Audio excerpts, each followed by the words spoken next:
So $1 billion for fuel as the war in the Middle East continues to impact the global economy. From member station WABE, Marlon Hyde reports that the Atlanta-based carrier announcement as it the earnings Wednesday. okay, who cares? First major U.S. airline to report quarterly February when the war in Iran But this began. program they're about to have, First quarter fuel costs soared by $332 million. CEO at that moved quickly to recapture higher expenses, including reducing capacity in the current quarter. The war in the Middle East has driven an unprecedented spike in jet fuel. The price is roughly double what they were earlier in the year. Delta announced Tuesday it is raising check bag fees as airlines also raise fares to cover the spike in jet fuel costs. Bastion says it's still early to update the full-year outlook. Trump taxing the crap out of everybody. Strong.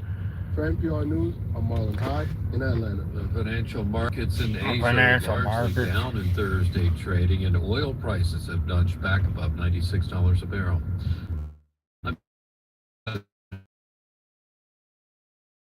MSNBC had questions. What's the upside and downside, stock market wise, or for investors to look at for Trump's threats of war crimes? Like that's apparently at least what NPR selected to highlight of NBC's coverage. And they're like, a lady in Georgia had answers. I guess maybe she's on TikTok or somebody interviewed her or something. She's like, these are war crimes.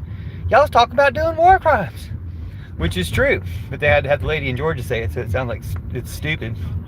This guy. National security reporter at the Wall Street Journal, Alex. And then he was like, Democrats, of course, called for to remove the president, and just kind of brushed that off like, well, Democrats, of course, would say that. But I didn't hear enough of them say it enough to actually get it done. And then he was like, at this point, we could have the war end. But did it work? The Strait of Hormuz could be open, it could be closed. I think he even mentioned Tucker Carlson calling him out. There's so many open questions at this point. The only thing we know for sure is that as of this moment, the U.S. and Iran will not be attacking each other. Hopefully, you need to stop his master The Putin. U.S. and Iran have stopped bombing each other, but those aren't the only two players in this war. If Iran Israel. stops with Trump, then they haven't really finished the job because Putin They said, yeah, okay, is the one who we hear you. There's a controls ceasefire, Trump. But also, we're not going to stop attacking Lebanon, which is a sort of a side but related war to all of this. Well, the military has side but related. residential areas.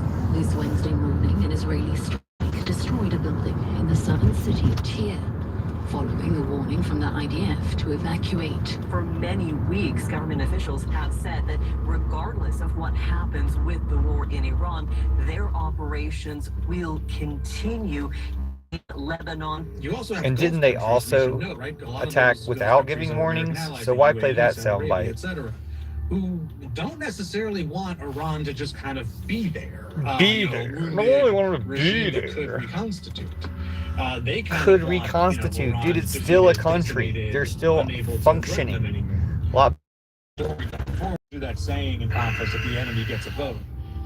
That still remains true All in right. the case of Iran, but it also, Thanks. I guess you could say, allies also have this one. And if you're Thank you. Israel, Be right back. Gulf countries, you're going to be pushing Trump hard to maybe not end this right away, or at least to end it with a lot of other conditions.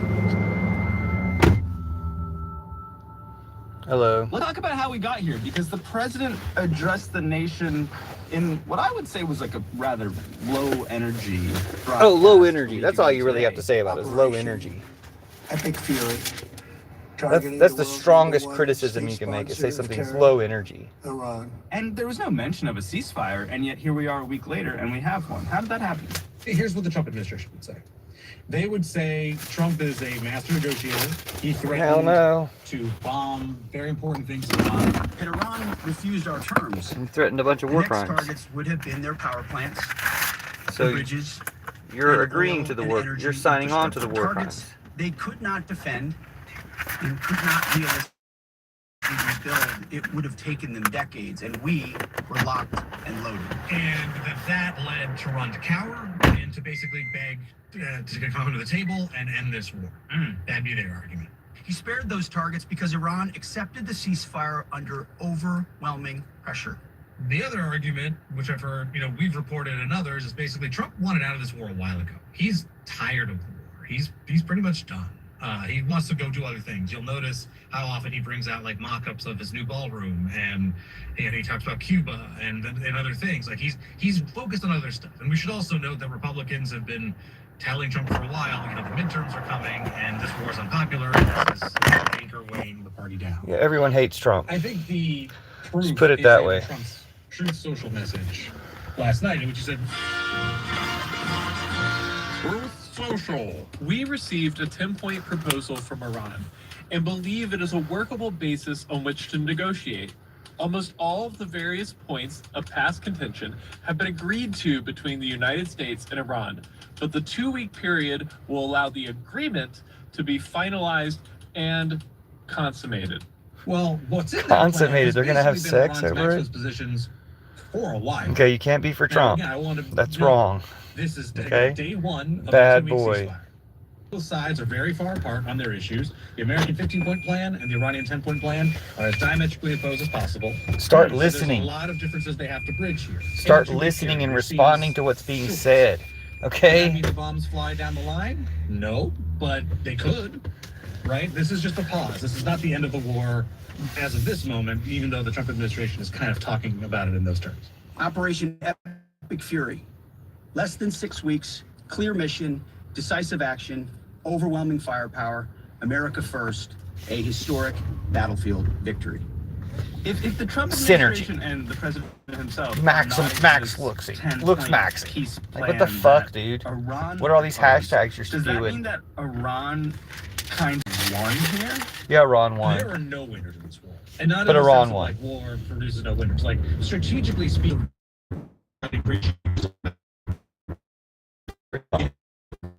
pariah state. And you Or have Iran. the U.S. Pariah global state. community trying to reopen the Strait of Hormuz, and you've got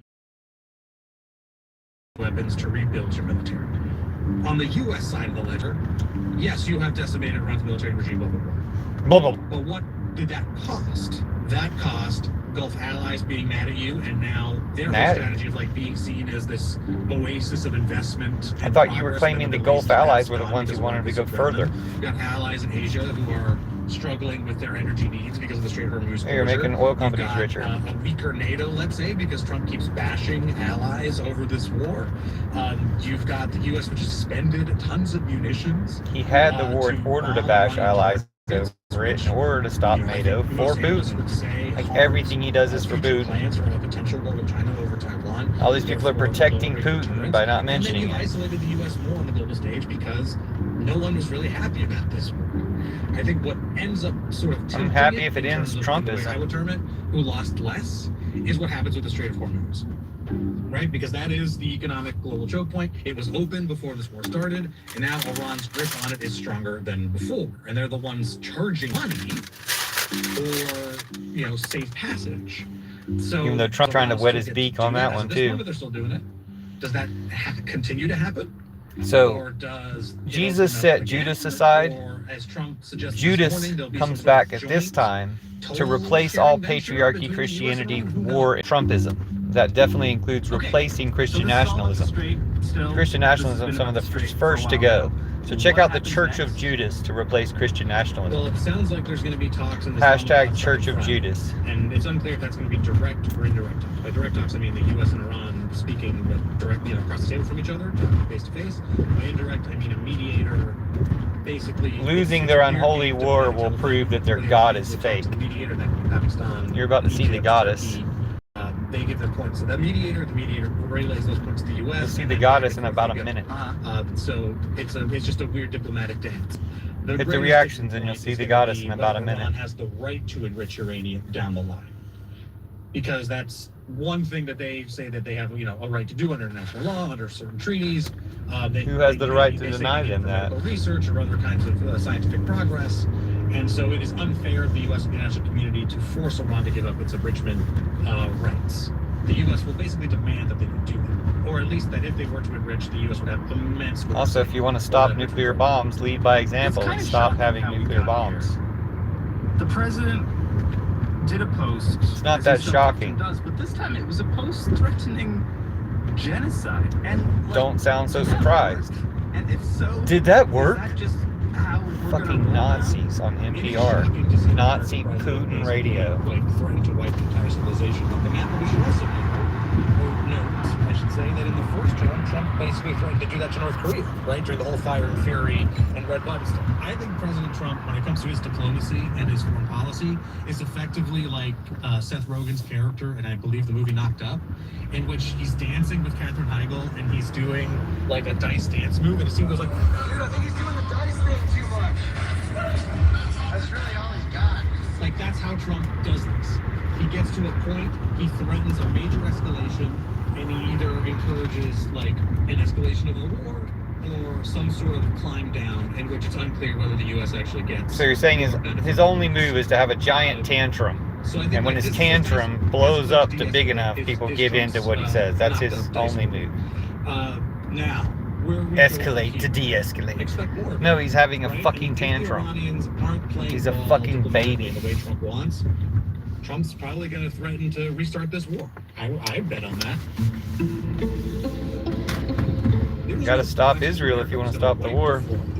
That was not even a debate. Oh, The question no was, question. could you win, quote unquote? And the win, as described by the United States, was basically stop Iran from ever getting a nuclear weapon and, impeded from threatening everyone ever again. Well, they've got a grip on the Strait of Hormuz. They still have the nuclear material. That might go, but, like, can you guarantee What is Iran's this never going to get a music? nuclear weapon again? You can't. What is The this regime is chip still in tunes? place. That could still survive. Trump is claiming it's a new regime, but it ain't. They're just a different ain't. group of the same regime figures. That's where we're at. Does it end? It really just depends on, like, Trump's whims at this point. Oh, it depends on Trump's wins. Everything's up to Trump. Will Trump tell us it's okay to say it's over? This ceasefire situation is sure to change, and Alex Ward will be on top of it for you. Oh, he'll be on top of it. Like Trump was on top of Big Trump's Willie. threat to destroy an entire Donica civilization Patinsky. got a lot of attention because it felt like a real departure from a wartime president, but it's very much in Pete Hegseth's wheelhouse. When we're back on Today Explained. He's a total Nazi. Trump and Hegseth are total Nazis. We'll suck them off on the air. Hi, I'm Jonathan Steiner, and I donated my car to Colorado Public Radio. Selling the Are car these just didn't feel fucking right to the pieces car. of but crap? I felt like there was no better way to see it off than to support the things I care about. It didn't feel It's right easy to to the donate your car, car. bruh. Just start the process at CPR.org. There's no other way I to fucking say hate it. NPR. Colorado I Public listen to Radio them to see exists what the because of stories your generous financial support. they're crafting are, but I Thank you, fucking Lynn hate Hagan, these Nazis. Beth Ann and Steve Wolfson. They and suck Judith so Lopez fucking bad. for your Summit Club gift. Yes, sir. Quick question from Today Explained. Excuse me, why are you so rude? Just wait. Today Explained is back. Before the war in Iran began, the president rebranded the Department of Defense to something more offensive. The Department More of War. Nazi. His secretary, Pete Hegseth, was fully on board with the change because his He's whole a giant philosophy Nazi. is something called maximum lethality. We asked Maximum Benjamin douchebaggery. Wallace Wells from New Yorker Why are they to tell all us how so that gay philosophy and was realized homophobic? in Pete and Donald's Why is that first obviously the war. problem? Pete and Donald's first big war. For many years. They try to make it so fucking The cute. kind of cause that animated him and that he brought to the Pentagon, the reason he took the job was to unleash, he would say, the ability of The war the fighter. American warrior, the American soldier to fight wars with fewer restrictions. We're crushing the enemy in an overwhelming display of technical skill and military force. We will not relent until the enemy is totally and decisively defeated. He has made, since he became Secretary of Defense, Secretary of War in the administration's Made branding, lots of war crimes. the phrase maximum lethality, his watchword, he talks about that all the time, unleashing They ought to receive lethality, maximum unleashing lethality warrior for their ethos, treason. Unleashing the American All soldier, Trump and we'll mutineers. pursue that at every opportunity. Maximum lethality, not tepid legality. Oh, not Violent legality. effect, Fuck the not law. politically correct. We're gonna raise up warriors, not just defenders. Fuck the law and doing what's right. Pete Hegseth is really driven by this idea of maximum lethality, although up until a year and a half ago, a little less, he was sort of driven by this idea theoretically. Now, he's in charge of the United States Armed Forces and in charge of a war. So how is he executing this concept of his? I'd say a couple of things. The first is, it's interesting to note in all of the reporting that we've seen about the president inside the White House from many different outlets, that Hegseth is the only person who's in the president's circle who seems as optimistic about, as Trump does, about the progress of the war and the possibilities of the war. So you see, J.D. Vance, distancing himself very actively from the war. You see Marco Rubio taking an ambivalent position. General Kane is pretty clear to let it be known that he sees, risks as well as possibilities. But Hegseth has been gung-ho the whole way. We're winning decisively with brutal efficiency, total air dominance, and an unbreakable will to accomplish the president's objectives on our timeline. We stay locked on the target because here at the Department of War, that's our job. And so, his approach to the war, I think, has been that American lethality will deliver whatever the president wants. In the very first hours of the war, you have this massive bombing raid that kills Ayatollah Ali Khamenei. And then President Trump comes out a few days later and says, actually, in that raid, not only was Khamenei killed, but some of the other senior figures in the Iranian regime who we had hoped might succeed Khamenei is dead. And now we have another group, they may be dead also, based on reports. So I guess you have a third wave coming in. Pretty soon we're not going to know anybody. Within about a day of the war beginning, there are 175 people killed in a school in southern Iran. Presumably through a targeting error, though we're still not totally sure exactly what happened there. But in both of these cases, you see a kind of program of sort of unleashed lethality, a phrase that President Trump is now using, a kind of expansive, unconstrained form of bombing. And I think you can see in both those cases that it kind of undermines the war aims of the United States and the stated war aims of the president, both in eliminating some of the potential replacements in the case of the initial bombing, and then also in making it just a little harder to imagine the Iranian public getting behind and joining in with this bombing raid and engaging in the kind of uprising that President Trump has said he wants to trigger. Well, how much of his approach do we think is coming from his own belief system and this concept of maximum lethality, and how much of it is like so many in his cabinet just wanting to please the president? It's interesting to think of Vance, Rubio, and Hegseth as each representing one kind of idea of the president. Vance represents the sort of nationalism of the president. Rubio represents maybe a more traditional Republican transactional approach. And Hegseth, I think, just represents the full, military maximalism. Full fascism. And I think that Hegseth has become more influential because he is more distinct in this moment, because he has been the one who has, I think, successfully seen what the president wants to do on Iran and made himself sort of the spokesman and enabler of that. If you kill Americans, if you threaten Americans anywhere on earth, that's what you're doing. Down without apology and without hesitation, and we will kill you. So we should hunt down MAGA without apology or hesitation and kill them. I hear you. It was the kind of fighting Americans. Challenge accepted, you little bitch. Against a determined enemy. You ain't that determined. Think that you ain't as determined as we are. That this doesn't turn out so well.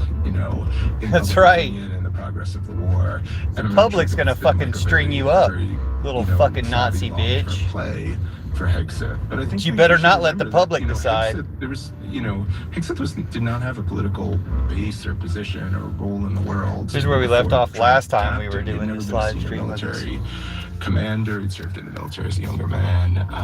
He was the weekend co-host of Fox and Friends. But if I had $1 for every parent who came up to me out on the road and said, my kid went to college as a God-fearing patriot, and they came back a Bernie socialist who questions America, I'd be a rich man. They got educated. Oh, they got educated. His position in the world to President Trump. He's, according to public And opinion Putin, now, deeply let's be real, unpopular as the Putin war is the one who controls Trump. It's not crazy for him to sort of take a shot, and if we're thinking just sort of, in pure personal terms, it's not crazy for him to take a shot and try to position himself as, the face to be the next president. The kind of maximalist face of this war. You think he wants to be the next president? I think that there may be real costs. It's going to be Jasmine Crockett, but of his advocacy. Yeah, the cost for the rest of it is complete fascism. The concentration camps, the World War III, the potential nuclear holocaust. Feels like maybe and we can stop talking about anything. The aliens can just check on our data, all the records of what humanity used to be. Rubio or the members of the Trump cabinet is really tying this war and his approach to God. Yeah, and I would say to a Christian God. Nope, not a Christian. Well, the Christian God is the Antichrist. Press conferences for Christian God is fake. Every day, on the goddess is real. With your family, in your schools, in your churches. The goddess is real. The God is fake. And Jesus set Judas aside to replace all patriarchy, Christianity, war, and Trumpism. And together with delivering prayers, from the podium, whereas punitively, giving technical updates on the progress. And firing the head of the chaplains, firing all these generals who wouldn't to the whole operation, which is toe the line with his white supremacy and denied promotions to black people and women. Prophetic Islamist delusions cannot have nuclear weapons. It's common sense. Let me pose a question to you that we asked Alex Ward early in the show. I mean, Pete's whole thing is maximum lethality. The president seemed to want to go even further with his post that got so much attention and reaction. The whole world was on edge, and then maybe it kind of worked. We got a ceasefire out of it. The terrorism worked. So what you're saying, NPR, is that terrorism works. Okay. We hear you, NPR. We'll remember it. Threaten nuclear war. I'm gonna make a highlight of it. You can spook some people. Yeah, you can terrorize people because you're a terrorist. Anything in terms of foreign policy. Look, we're looking. You're trying to find some way to make it work for Trump, aren't you, NPR?